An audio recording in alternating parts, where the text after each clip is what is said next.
Alright guys, so today I want to show you my workstation. I've spent 10 years figuring out how to build the ultimate workstation. And the reason is because us retouchers and photographers, we spend way more time at our desk than we do in our bed and in our car. So if you think about it, investing into the ultimate workstation is something that's really important because of all the hours we spend in front of our desk. I spend almost 7 to 10 hours a day when I need a retouch. So I want to go ahead and give you guys a quick tour of my workstation, of the PC I built, the monitors that I use, the desk, the chair, the Wacom tablet that I use. Alright, so let's start off with the sound system first. I use KRK speakers, Rocket 6s. A lot of people who are into audio probably look at me and think I'm crazy for my setup and the way I have double speakers on both sides. They'd probably say you only need one, but to me I just like having a lot of speakers, and I don't want it to be loud, I just want it to feel full, which is why I went with 4 speakers. These are the Rocket KRK 6s. I also have a 10 or maybe it's a 12-inch subwoofer under the desk. Having a sound system like this without a subwoofer is like having a car without an engine. It just doesn't work. You need that subwoofer in there to just really fill in those with the bass.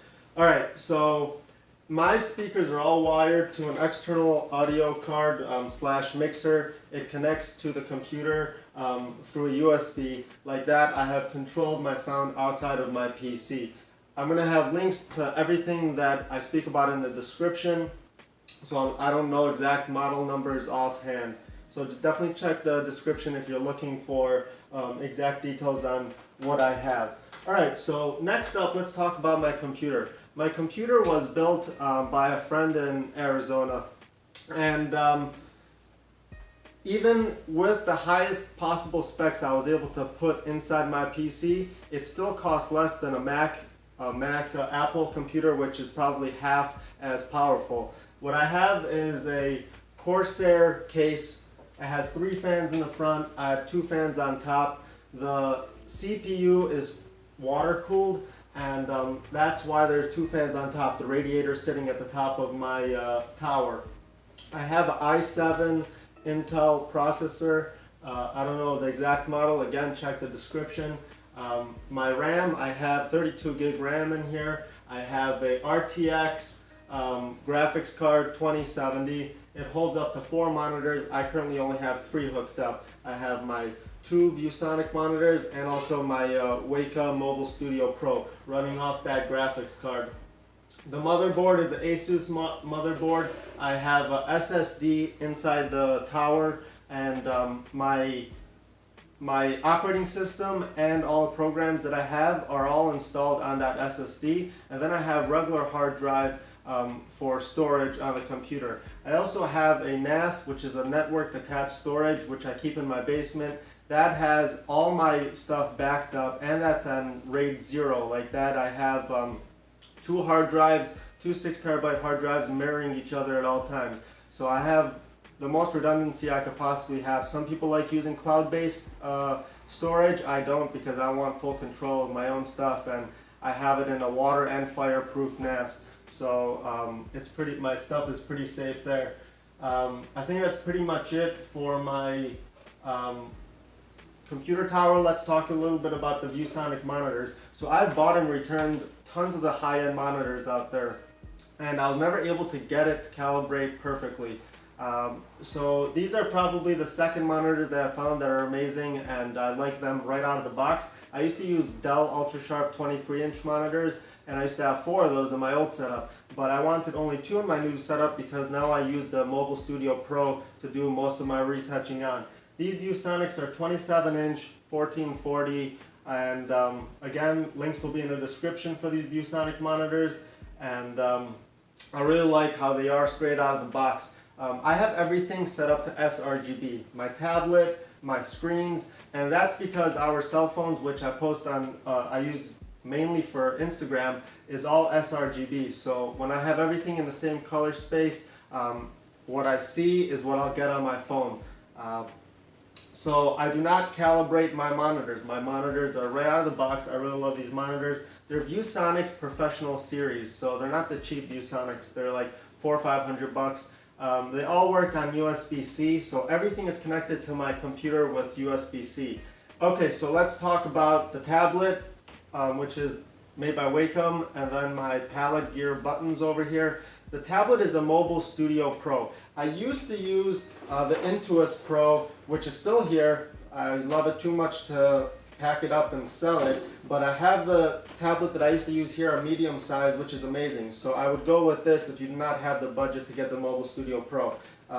Getting a medium size is the way to go, Intuos Pro, but let's talk about my Mobile Studio. So my Mobile Studio, the reason why I upgraded to this is because this is not only a tablet that's running off my computer and it's a monitor and I draw straight on my images, but it is also a standalone computer. So when I travel, all I have to do is unplug these two wires and just take my computer with me, and this is an all-in-one computer. It's powerful, it does heat up. That's the only downside I found out about this, that versus my MacBook Pro that I used to use, this thing really heats up when you're using it alone.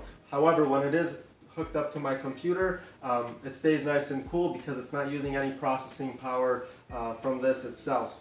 Let's talk about the palette gear. The palette gear is a bunch of buttons and modules that I am able to just hook up and assign each button or knob or lever to a different function. And this is not just for Photoshop, it's for Lightroom, for Premiere Pro, which I don't use, but it could even use it for like Google Chrome, Spotify, and all different apps on your computer. It's completely customizable and I really love it. I use all the buttons here for mainly actions. So every time I'm working on a client, I assign one button, let's say just to that client. As soon as I finish editing that photo, I hit that button. It saves it in two different formats for social media, web, and for their printing, and it saves it straight to their computer. So it's straight to my folders. So it makes it super quick and easy. I don't have to go through any menus to do any saving. I finish editing a picture, boom. So this thing is all about efficiency. I have one set to my action. I have it done to 2 or 3 different presets, like adding a flare. I have this lever over here for my sound volume. And I have the knobs up here for mainly brush sizes and opacity or flow of the brush. Again, there's a million different ways to use this. I use this probably in the most simple manner. Literally a button plays an action. Like that, I don't have to go through menus to play an action or have to hit numerous buttons on the keyboard. So when I'm editing, I'm usually just editing here. I have some of these buttons also mapped to different shortcuts, like when I do frequency separation, these are shortcuts to my action, and to just blur the skin or whatever I'm doing in frequency separation. And then I could use the buttons up here as well. I also have the keyboard. I rarely use it when I'm retouching, but I have one hand on the keyboard sometimes, and then I'm retouching with the other hand.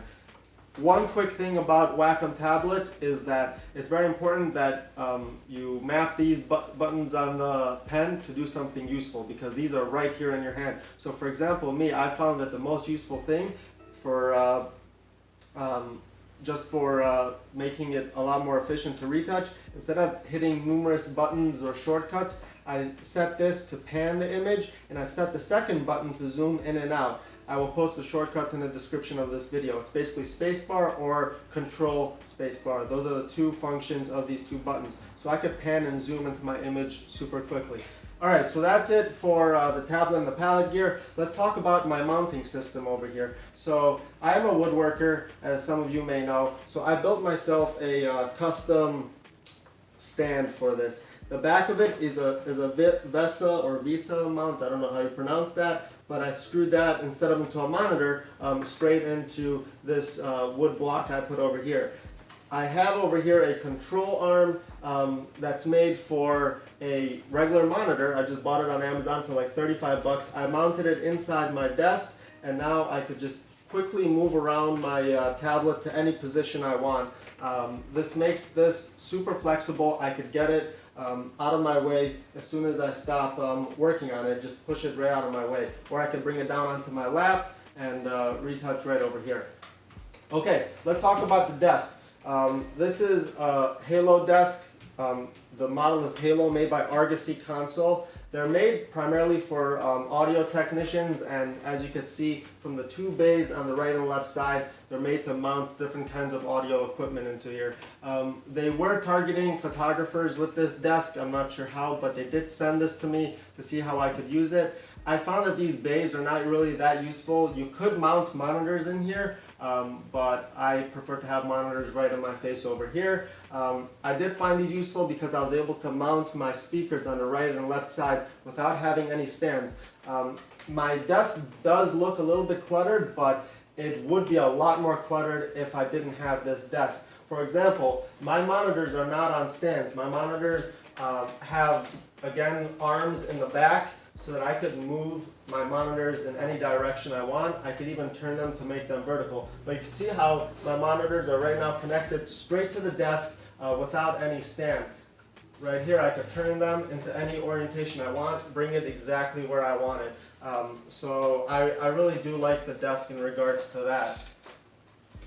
Okay, next let's talk about how I import my images. I have this bay over here. It's a 4-port bay, and they come with cartridges. This is made by Lexar. These cartridges over here, you could get them. This is, for example, QXD cards. I have USB 3.0 in case I need to quickly just plug a USB into the computer, and I have 2 SD card cartridges in here. So this is a 4-bay cartridge, kind of like home base that I could play anything I want to.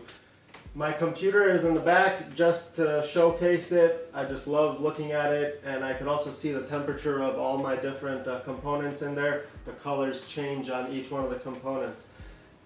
Okay, last but not least, let's talk about my chair. I think that the chair is probably the first thing you should invest in because just simply if it saves you even one trip to the chiropractor, you're already ahead of the game. This is the Herman Miller embodied chair, and basically you adjust the back to the exact curvature of your spine like that. When you're leaning back in the chair, it also just molds according to your own spine, so it's really comfortable.